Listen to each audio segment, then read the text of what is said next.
deux événements ont bouleversé l'histoire de l'humanité. L'invention de la roue et la domestication des animaux.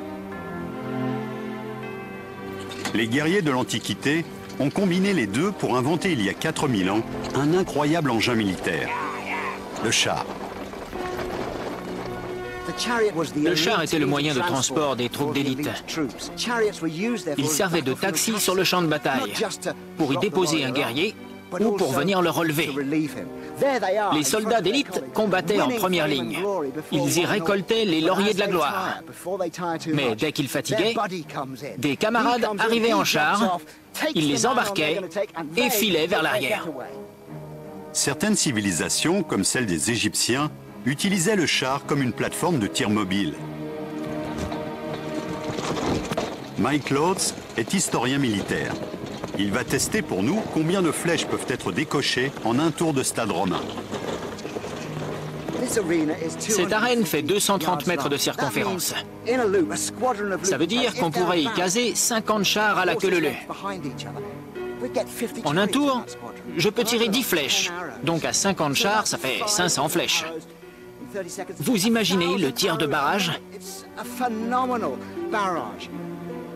Une mitrailleuse hélicoptère Apache tire 625 coups à la minute. C'est absolument hallucinant que la cadence de tir d'un engin high-tech moderne soit presque égalée par une technique millénaire. Cependant, le char a un inconvénient, son moteur, le cheval.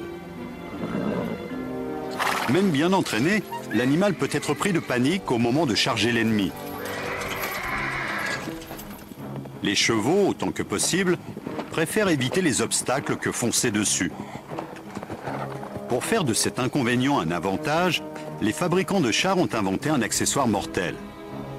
Vers l'an 500 avant notre ère, les ingénieurs militaires perses ont compris que les chevaux ne fonçaient pas sur, mais à côté des soldats.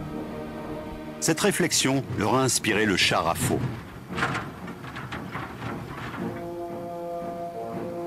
Au Puy du Fou, des experts en techniques militaires anciennes ont recréé un exemple de cette terrible machine de guerre. Historien militaire de renommée mondiale, John Naylor a fait le voyage d'Angleterre pour tester ce char. Voici une épée de gladiateur romain. L'épée est l'arme qui a dominé les champs de bataille pendant 2000, 3000, voire 4000 ans. Les peuples de l'Antiquité ont eu l'idée de la rendre encore plus efficace. Ils ont décidé de l'associer à la masse musculaire du cheval, à du fer et à du bois pour créer une machine à tuer. Ils ont monté des faux sur les roues des chars.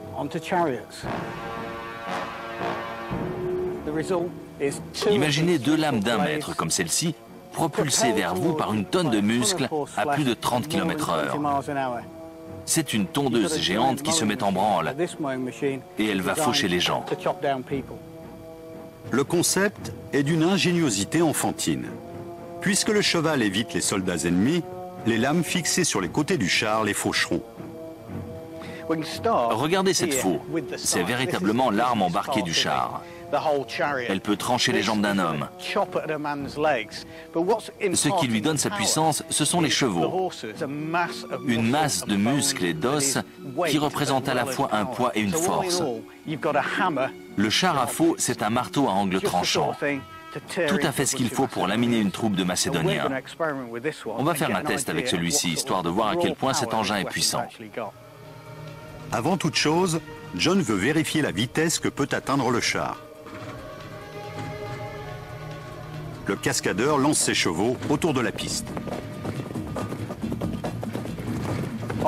J'ai ici un pistolet radar. C'est l'outil préféré des policiers qui aiment nous coller des amendes. Voyons voir si ce char mérite un PV.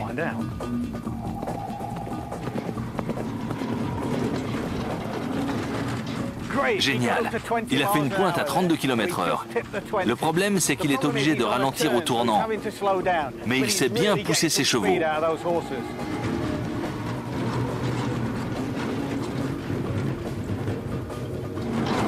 Splendide. Il est monté à 37 km/h. Il a ralenti un peu plus tard. 37 km/h, c'est pas mal pour un engin de ce poids. À mon avis, les cibles qu'on va installer vont souffrir. Une tonne de bois, de fer et de muscles lancés à 37 km/h. Voilà un spectacle qui devait terrifier l'infanterie adverse. Mais les ingénieurs perses avaient-ils fait les bons calculs? Pouvait-on dresser un cheval à passer à côté d'un soldat ennemi et à le faucher? J'ai trouvé un courageux volontaire. Il veut bien être la cible de notre conducteur de char. Cette fois, les chevaux seront lancés à pleine vitesse. Le conducteur va choisir sa trajectoire et la faux va venir cueillir le mannequin au niveau des jambes. C'est une expérience exceptionnelle avec un char à faux.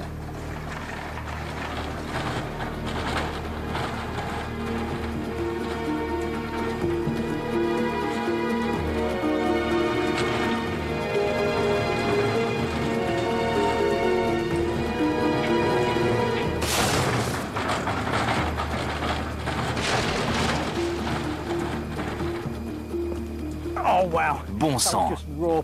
Vous avez vu la puissance? On croirait qu'il a été renversé par un bus. Non seulement les jambes ont été sectionnées, mais le corps a été projeté en l'air. En plus, on avait placé des parpaings pour retenir le mannequin, et eux aussi ont été retournés. Ça vous donne une idée de la puissance du coup qu'a reçu notre pauvre volontaire. C'était mortel. Mais enfin, les soldats de l'Antiquité n'étaient pas stupides. Ils connaissaient les ravages que ce char pouvait causer dans les premiers rangs. Dès qu'ils le voyaient, ils devaient avoir l'estomac retourné. Face à une charge de char à faux, les soldats en première ligne devaient s'enfuir parce que sinon, c'était la mort assurée. Si dès qu'on alignait ces chars, c'était la panique et la débâcle dans le camp adverse, c'était gagné. Parce que pour être efficace, une armée doit être disciplinée et en ordre de bataille. Semer la pagaille chez l'ennemi, c'est déjà prendre l'avantage. Dans ce cas, ces chars gagnaient la bataille. Le char à faux semble donc invincible. La question qui se pose, c'est quelle défense contre cette arme de choc? La réponse sera apportée par le plus grand chef militaire de l'époque, Alexandre le Grand. Voici des clous à 4 pointes. On sait qu'Alexandre s'en est servi à la bataille de Gaugamel contre les chars à faux de Darius. C'est ainsi que le royaume de Macédoine a remporté la victoire. Quoi qu'il arrive, cette étoile tombe toujours avec une pointe vers le haut et cette pointe traverse les sabots des chevaux. Ça a été une expérience formidable de tester les chars à faux dans cette arène et de voir leur potentiel. Nous avons fait revivre ce que les auteurs de l'Antiquité nous ont transmis dans leurs récits. À présent, nous savons que ces chars étaient une arme puissante sur un champ de bataille, mais qui n'était pas invincible. Malgré tout, c'était de redoutables faucheurs d'hommes.